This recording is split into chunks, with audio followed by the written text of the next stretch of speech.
WhatsApp ভাই, কি অবস্থা সবার? কেমন আছেন সবাই? আশা করি ভালো আছেন। আজকে একটা নতুন রিয়াকশন ভিডিও নিয়ে আপনাদের সামনে এসে গেছি। আজকে যে ভিডিওটা রিয়াকশন দেবো, এই ভিডিওটা আমি নিয়েছি আলোকন ডেইলি ফান ইউটিউব চ্যানেল থেকে নিয়েছি ভিডিওটা।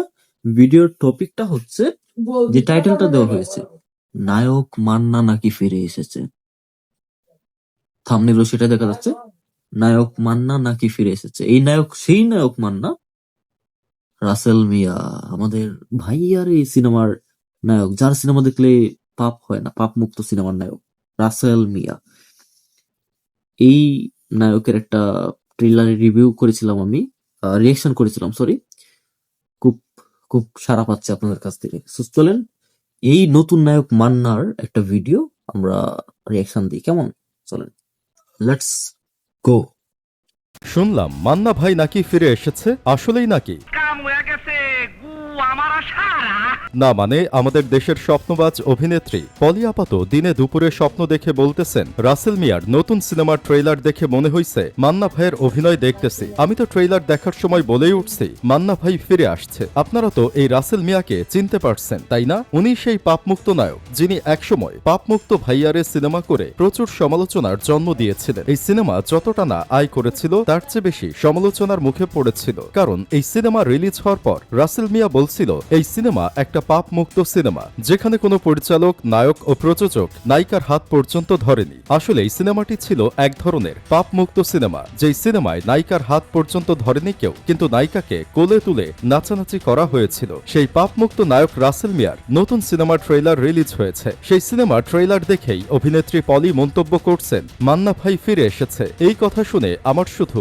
একটা কথাই বলতে ইচ্ছে করতেছে, আর সেটি হলো কোথায় রাজরানী আর কোথায় সুইট মারানি, কোথায় কাশ্মীরি ফুল আর কোথায় বগলের চুল। মান্না ভাইয়ের সিনেমা আসলে যারা মন দিয়ে দেখেছে শুধু তারাই বলতে পারবে আসলে মান্না কি জিনিস ছিল বাংলা সিনেমা ইন্ডাস্ট্রিতে। তার মতো কেউ কখনো আসে নাই, হয়তো আসবেও না। অথচ একসাথে সিনেমা করেও পলি আপা মান্না ভাইকে চিনতে পারলেন না। এমন এক একটা কথা বলি,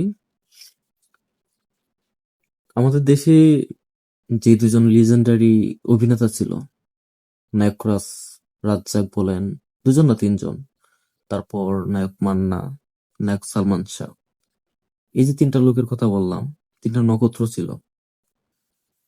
যুগের পর যুগ চলে যাবে, একটা দ্বিতীয় সালমান শাহ তৈরি হবে না। যুগের পর যুগ চলে যাবে, একটা দ্বিতীয় মান্না তৈরি হবে না। যুগের পর যুগ চলে গেলেও এদের মতো কাউকে পাওয়া যাবে না। হ্যাঁ, সো এই যে নতুন নতুন কিছু অভিনেতা অভিনেত্রীরা এসে তারা তুলনা করে ফেলে নায়ক মান্নার সাথে, সালমান শাহের সাথে, শাকিব খানের সাথে। এগুলো আদৌ কতটুকু যুক্তিযুক্ত, বা তারা আদৌ বিবেক থেকে বলে কিনা, আমার আমার জানা নেই। তো চলেন পরবর্তীতে কি বলছে দেখা যাক। Let's go. জনের সাথে কিংবদন্তি মান্না ভাইয়ের সাথে তুলনা করলেন যিনি অভিনয়ের অপর্যন্ত জানেন না। আসলে টাকা দিলে মানুষ এখন মুখ দিয়ে হাগুও বের করে, এদের বলে লাভ নাই। পাপমুক্ত এই নায়কের নতুন সিনেমার ট্রেইলার যতটা না ভয়ঙ্কর, তার চেয়ে বেশি ভয়ঙ্কর তার নতুন সিনেমার নাম। এই সিনেমার নাম হচ্ছে গোয়ার। এটার নাম দেখে তো অনেকেরই এই গোয়া গোয়া গোয়া গোয়ার গোয়ার গোয়ার গোয়ার সিনেমার ট্রেইলারের আমি একটা রিয়াকশন ভিডিও দিয়েছিলাম, আপনারা খুব সাড়া দিয়েছেন ভাই, আমি অনেক খুশি হয়েছি। তখন কথা হয়েছে, আমি সেখানেও বলছিলাম, মানে নামটা এতটা অদ্ভুত, মানে গোয়ার অর্থটা সত্যি ভালো, বাট আমি বলতেছিলাম কি যে গোয়ার নামটার লাস্টের অন্তস্থ রোটা বাদ দিলে না নামটা অনেক সুন্দর শোনা যেত। গোয়া গোয়া গোয়া গোয়ার গোয়ার গোয়ার। ওকে, আপনারও পেস লাগায়েন না। হাসতে হাসতে পেট ব্যথা হয়ে গেছে। কিন্তু তার ভক্তরা বলছে ইন্ডিয়ায় যেখানে একটা জায়গার নাম গোয়া, সেখানে আমাদের দেশের এই পাপমুক্ত নায়ক কেন সিনেমার নাম গোয়ার রাখতে পারবেন না? তবে গোয়ার মানে আপনারা যা ভাবছেন সেটা নয়। গোয়ার শব্দের অর্থ হচ্ছে একগুঁয়ে, জেদি, অবাধ্য, উদ্ধত। এটি এমন একটি শব্দ যা দিয়ে এমন ব্যক্তিকে বোঝানো হয় যে নিজের জেদ ধরে রাখে এবং অন্যের কথা শুনতে চায় না। বিশ্বাস করেন ভাই, এই সিনেমার ট্রেইলারটা দেখে আমি 2 দিন কোমায় ছিলাম। আমার জ্ঞান ফেরানোর জন্য উগান্ডা থেকে ডাক্তার ভাড়া করে নিয়ে আসা হয়েছিল। তারপর সব জ্ঞানে ফিরে আপনাদের জন্য ভিডিও বানাতে সক্ষম হয়েছি। এই সিনেমার ট্রেলার দেখেই একটা মানুষের এই অবস্থা হয়ে যাচ্ছে, তাহলে পুরো সিনেমা দেখলে কি হবে আপনি জাস্ট একবার চিন্তা করেন। এই সিনেমায় আবার অভিনয় করছেন হেলেনা জাহাঙ্গীর। আপনারা তো হেলেনা আপাকে চিনেন তাই না? উনিও সেই রাসেল মিয়ার। মানে এদের রুচির দুর্ভিক্ষ চলতেছে। ও আরেকটা কথা বলে রাখি, এই সিনেমাতে আবার আপনার মিশা সওদাগর কাজ করেছে। জিনিসটা নিয়ে না আমি খুব মানে হতাশাগ্রস্ত। কারণটা হচ্ছে মিশা সওদাগরে কি বর্তমান ভ্যালুয়েশনটা এতটাই কমে গেছে যে এদের মতো নায়কদেরও এদের মতো মানে এরকম প্রজেক্টেও তাদের কাজ করা লাগে। হিরো আলমের প্রজেক্টে কাজ করে, এসব অভিনেতাদের প্রজেক্ট কাজ করে। এখন আপনি বলতে পারেন যে ভাই ছোটদের তো সাপোর্ট করতে হবে। ভাই এটা সাপোর্ট করা বলে না। এরা যেসব ধরনের কাজ করতেছে এটাকে সাপোর্ট করলেও লস। এদের সাপোর্ট করলে এরা যে ভালো কিছু করতে পারবে এরকমটা না। এদের চিন্তা ভাবনা, মন মানসিকতা ছোটই থেকে যাবে। মিশা সওদাগরের ভ্যালুয়েশন এতটা কম বলে আমি মনে করি না। সো জিনিসটা সত্যিই খুব হতাশ করে যখন দেশের বড় বড় অভিনেতাগুলি এরকম ছোটখাটো প্রজেক্টে কাজ করে।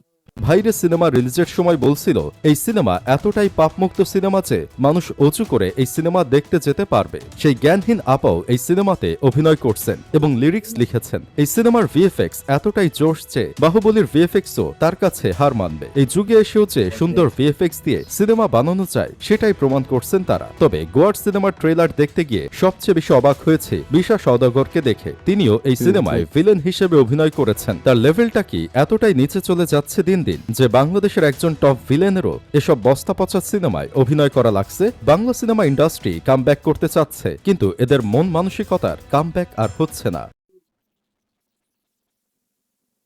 একদম ভিডিওটা যুক্তিযুক্ত ছিল। যা যা বলা হয়েছে ভিডিওতে সত্যি খুব মানে যুক্তিযুক্ত ছিল। শেষে যে কথাগুলো সেগুলো তো আমি বললামই। মিশা সওদাগরের যে বিষয়টা, মিশা সওদাগর রিসেন্ট দেখলাম যে হিরো আলমের সিনেমায় কাজ করে। তারপর এদের মতো অভিনেতাদের ছোট ছোট প্রজেক্টে, এসব প্রজেক্টে মানে গার্বেজ প্রজেক্ট যেগুলোর কোনো ভ্যালুয়েশন নাই, হ্যাঁ, যেগুলি আপনার সিনেমা হলে মুক্তি পেলে 1,000 টাকার টিকিটও বিক্রি হয় না, সেসব প্রজেক্টে কাজ করে। তার ভ্যালুয়েশনটা কি এতটাই কম? আমার মনে হয় না। সো বন্ধুরা, এই গোয়ার সিনেমা ট্রেলার রিলিজ হয়েছে, আপনারা দেখছেন কিনা জানি না। এই গোয়ার সিনেমার ট্রেলার একটা রিয়াকশন ভিডিও চ্যানেলে আছে, তাহলে সেখানে গিয়ে দেখে আসতে পারেন। তারপর বলে যাবেন আমাদের এই নতুন নায়ক মান্নাকে আপনাদের কাছে কেমন লাগে। সত্যি কি মানে পলি আপা যেটা বললো আর কি, যে মান্না ভাই নাকি ফিরে এসেছে, আপনাদের কি তাই মনে হয় মান্না ভাই ফিরে আইছে? যদি মনে হয় অবশ্যই কমেন্ট বক্সে সাড়া দিয়ে যাবেন। আর এরকম রিয়াকশন ভিডিও পেতে আমাদের সাথে থাকবেন। ভিডিও ভালো লাগলে অবশ্যই সাবস্ক্রাইব করে এই ছোট ভাইটার পাশে থাকবেন। ওকে, আর নেক্সট কোন টিজার ট্রেলার বা কোন ভিডিও রিয়াকশন চান কমেন্ট বক্সে জানাতে ভুলবেন না। Bye bye.